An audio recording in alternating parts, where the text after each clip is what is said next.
ഓം മദീയഹൃദയാകാശേ സദാനന്ദമയോ ഗുരുഃ ഉദേതു സതതം സമ്യക് സ്വാത്മാനന്ദപ്രദീപകഃ. രാമായ രാമഭദ്രായ രാമചന്ദ്രായ വേധസേ രഘുനാഥായ നാഥായ സീതായാഃ പതയേ നമഃ. ജാനകീകാന്തസ്മരണം ജയ ജയ രാമ രാമ. രാമായണ മാസാചരണത്തിൻ്റെ 19ാം ദിനമായ ഇന്നത്തെ പാരായണം തുടങ്ങുന്നത് കിഷ്കിന്ധാകാണ്ഡത്തിൽ 1841 വരി മുതലാണ്. കിഷ്കിന്ധാകാണ്ഡം അവസാനം വരെ പാരായണം ചെയ്യണം. ഇത്രയും ഭാഗത്തെ കാര്യങ്ങളെപ്പറ്റി നമുക്കൊന്ന് ഓടിച്ചു നോക്കാം. സീതാന്വേഷണം വഴിമുട്ടി നിൽക്കുന്നു. പറഞ്ഞ അവധിയും കഴിഞ്ഞ് തിരിച്ചു ചെന്നാൽ സുഗ്രീവനാൽ വധിക്കപ്പെടും. അതിലും നല്ലത് പ്രായോപവേശമെന്ന മരണദീക്ഷ വരിക്കുകയാണെന്ന് കരുതി വാനരന്മാർ തെക്കേ സമുദ്രതീരത്ത് ദർഭ വിരിച്ച് അതിൽ കിടക്കുന്ന ഭാഗം വരെയാണ് നമ്മൾ കഴിഞ്ഞ ദിവസം അനുസ്മരിച്ചത്. അപ്പോൾ അത് ആ മഹേന്ദ്രപർവ്വതത്തിൽ നിന്നും ഭീമാകാരനായ ചിറകില്ലാത്ത കഴുകൻ അവരുടെ സമീപത്തേക്ക് ഇഴഞ്ഞു വന്നിട്ട് പറയുന്നു, ദൈവം എത്ര കാരുണ്യവാനാണ്. ചിറകില്ലാത്ത എനിക്ക് ദൈവം കൊണ്ടുതന്ന ഭക്ഷണം ഓരോന്നിനെ ഓരോ ദിവസം കഴിച്ച് വിശപ്പടക്കാം. ഇത് കേട്ട് ഞെട്ടി ഉണർന്ന വാനരന്മാർ തമ്മിൽ പറഞ്ഞു, അയ്യോ, ഈ കഴുകൻ നമ്മളെ തിന്നും. ഇങ്ങനെ ആയിപ്പോയല്ലോ ദൈവനിയോഗം. രാമൻ്റെ കാര്യവും സാധിച്ചില്ല. ആ ജടായു എത്ര പുണ്യവാനാണ്. രാമന് വേണ്ടി ജീവൻ വെടിഞ്ഞു മോക്ഷം നേടി. നോക്കൂ കൂട്ടരെ, അവർ ജടായു എന്ന നാമം ഉച്ചരിച്ചതോടുകൂടി സംഗതികളൊക്കെ മാറി മറിഞ്ഞു. ഇതാണ് ഭഗവാൻ ആപത്തിൽ നിന്ന് രക്ഷിക്കുന്ന രീതി. ഭഗവത് ഭക്തൻ്റെ നാമം ഉച്ചരിച്ചപ്പോൾ തന്നെ ഇവരുടെ ജീവന് രക്ഷയായി. അതെങ്ങനെ? ജടായുവിൻ്റെ ജ്യേഷ്ഠനാണ് ചിറക് നഷ്ടപ്പെട്ട ഈ കഴുകൻ സമ്പാതി. ജടായു എന്ന പേര് കേട്ടപ്പോൾ അവരോട് സമ്പാതി, നിങ്ങൾ ആരാണ്? ജടായുവിൻ്റെ വിവരം പറയുവിൻ. ഉടനെ അംഗദൻ എഴുന്നേറ്റ് സമ്പാദിയോട് പറഞ്ഞു, ഞങ്ങൾ സുഗ്രീവാജ്ഞയാൽ സീതാന്വേഷണത്തിന് ഇറങ്ങിയവരാണ്. ദർഭ വിരിച്ച് ഇവിടെ കിടന്ന കാരണവും പറഞ്ഞു. ജടായു സീതാഭരണ വേളയിൽ രാമനോട് എതിർത്ത് രാമനു വേണ്ടി ജീവൻ വെടിഞ്ഞുവെന്നും സമ്പാദിയോട് പറഞ്ഞു. അയ്യോ, ജടായു എൻ്റെ പ്രിയ അനുജനാണ്. നിങ്ങൾ എന്നെ എടുത്ത് സമുദ്രജലത്തിനടുത്ത് വെച്ച് എൻ്റെ അനുജനു വേണ്ടി ഉദകക്രിയ ചെയ്യിപ്പിക്കൂ. തിരിച്ച് എന്നെ ഇവിടെ എത്തിച്ചാൽ സീതാന്വേഷണത്തിന് വേണ്ട വാക്സഹായം ഞാൻ ചെയ്യാം. അവർ അപ്രകാരം ചെയ്തു.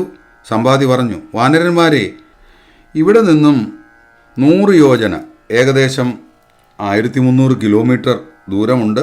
സമുദ്രത്തിൽ ത്രികൂട പർവ്വതത്തിന് മുകളിൽ ലങ്ക എന്ന പട്ടണമുണ്ട്. അതിൽ അശോകവനം എന്ന ഉദ്യാനത്തിൽ സീത ദുഃഖിച്ചിരിപ്പുണ്ട്. കഴുകനായതിനാൽ എനിക്ക് കാണാൻ സാധിക്കും.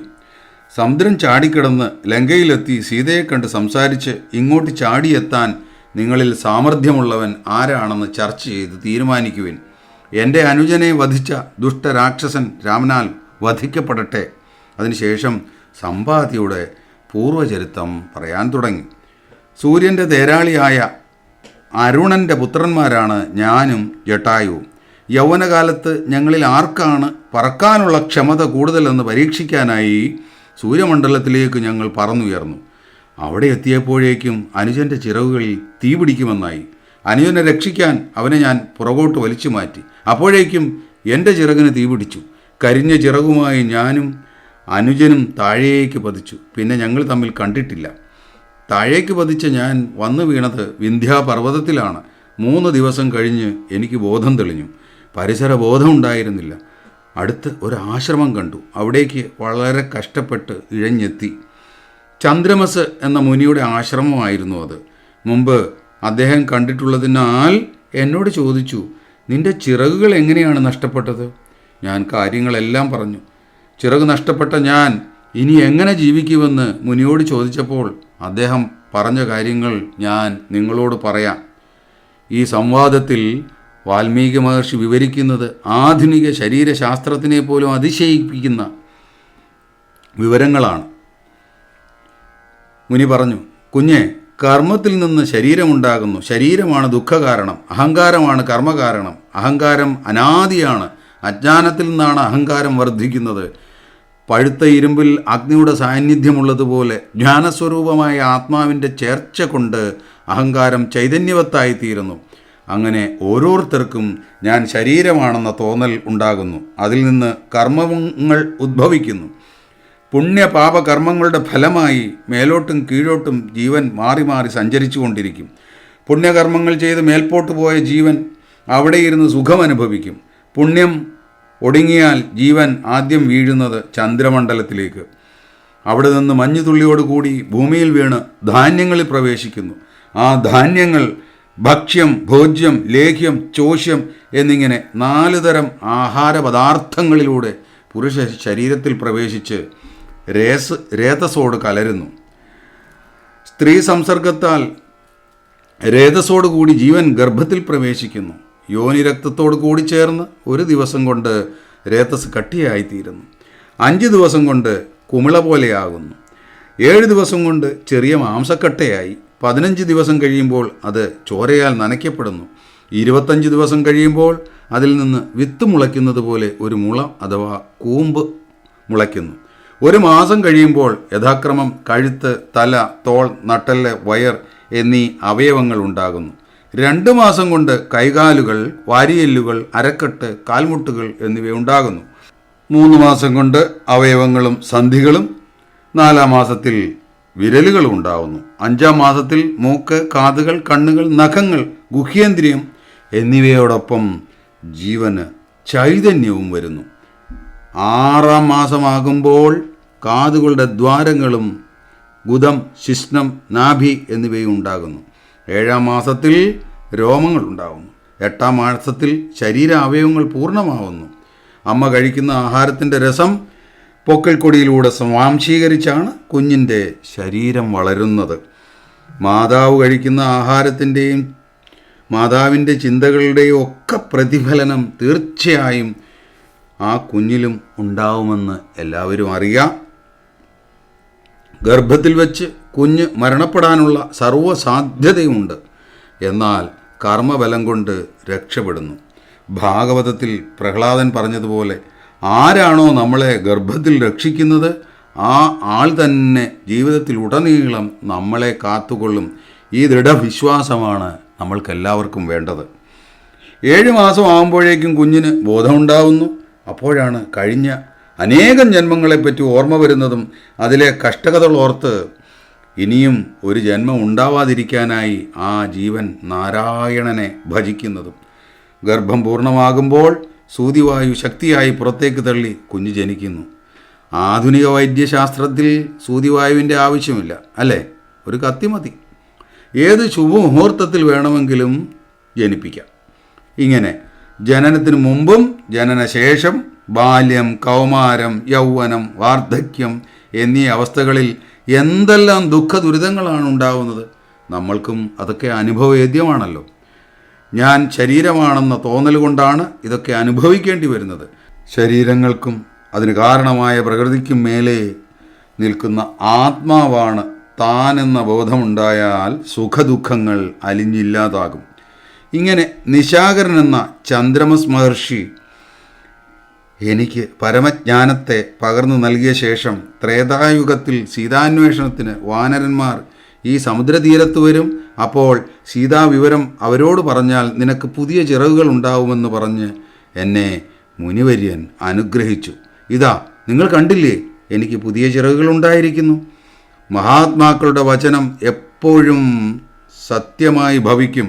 സംസാര സമുദ്രത്തെ കടത്തുന്ന രാമൻ്റെ പത്നിയായ സീതയെ കാണാനായി ഈ സമുദ്രം കടക്കാൻ നിങ്ങൾക്ക് യാതൊരു പ്രയാസവും ഉണ്ടാവില്ല എന്ന് പറഞ്ഞുകൊണ്ട് സമ്പാദി ആകാശത്തിലേക്ക് പറന്നുയർന്നു. സീത എവിടെയാണെന്നറിഞ്ഞു. ഇനി അതിഭയാനകമായ ഈ സമുദ്രം എങ്ങനെ ചാടിക്കടക്കും എന്നുള്ളതായിരുന്നു വാനരന്മാരുടെ അടുത്ത ചിന്ത. അംഗദൻ ഓരോരുത്തരോടും ചോദിച്ചു.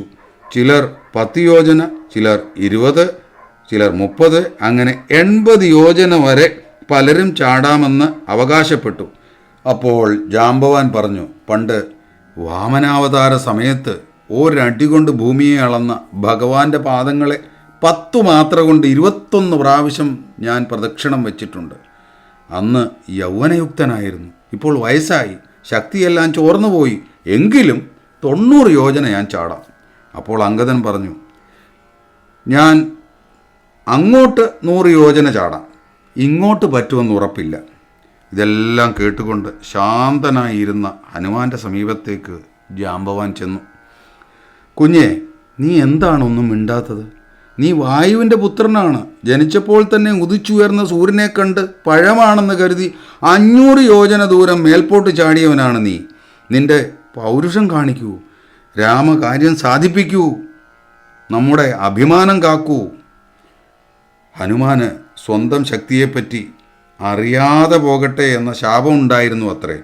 എന്നാൽ ആരെങ്കിലും തൻ്റെ ശക്തിയെപ്പറ്റി ഓർമ്മിപ്പിച്ചാൽ ശാപമോക്ഷവും ഉണ്ടാകും. സൂര്യനെ വിഴുങ്ങാൻ പോയപ്പോൾ ദേവേന്ദ്രൻ്റെ വജ്രായുധം കൊണ്ടുള്ള വെട്ട് താടിക്കേറ്റത് കൊണ്ടാണ് അങ്ങനെ ഒരു വിസ്മൃതി ഉണ്ടായതെന്നും പറയുന്നു. ഹനുമാൻ തൻ്റെ ശക്തിയെപ്പറ്റി ബോധവാനായി പർവ്വതകാരനായി നിന്നുകൊണ്ട് ഉച്ചത്തിൽ സിംഹനാദം മുഴക്കി, ഞാൻ സമുദ്രം ചാടിക്കിടന്ന് ലങ്ക നശിപ്പിച്ച് രാവണനെ വധിച്ച് സീതയെയും കൊണ്ടുവരും, അല്ലെങ്കിൽ ലങ്കാനഗരം അടർത്തിയെടുത്ത് രാമൻ്റെ മുന്നിൽ സമർപ്പിക്കും. ജാംബവാൻ ചിരിച്ചുകൊണ്ട് പറഞ്ഞു, മകനെ, നീ ഇപ്പോൾ സീതയെ കണ്ട് മടങ്ങി വരൂ. രാവണനുമായുള്ള യുദ്ധത്തിൽ നമുക്ക് പൗരുഷം കാണിക്കാം. നിനക്ക് മംഗളം ഭവിക്കട്ടെ. എല്ലാവരും ഹനുമാനെ ആശീർവദിച്ചു. മഹേന്ദ്ര പർവ്വത മുകളിൽ കയറി ലങ്കയിലേക്ക് ചാടാൻ ഗരുഡനെ പോലെ ശോഭിക്കുന്ന ഹനുമാനെ വാനരന്മാർ ആശ്ചര്യത്തോടെ നോക്കി നിന്നു. പ്രിയ സജ്ജനങ്ങളെ, എന്താ ഞാൻ പറയണ്ടേ? സർവ്വ വേദാന്ത സാരത്തെ, വിധി നിഷേധങ്ങളെ കഥകളിലൂടെ അവതരിപ്പിക്കുന്ന ആദ്യ കാവ്യത്തിലെ മിന്നിത്തിളങ്ങുന്ന ശൈവാംശജാതനായ ഹനുമാന്റെ വൈഭവങ്ങളെ അറിയാൻ അടുത്ത കാണ്ഡത്തിനായി നമുക്ക് കാത്തിരിക്കാം. ഇതോടെ കിഷ്കിന്ധകാണ്ഡം സമാപിക്കുന്നു. സർവേഷാം സ്വസ്തിർഭവതു, സർവേഷാം ശാന്തിർഭവതു, സർവേഷാം പൂർണ്ണം ഭവതു, സർവേഷാം മംഗളം ഭവതു. ഓം ശാന്തി ശാന്തി ശാന്തി. ഹരി ഓം തത്സത്. ജയ ഗുരു.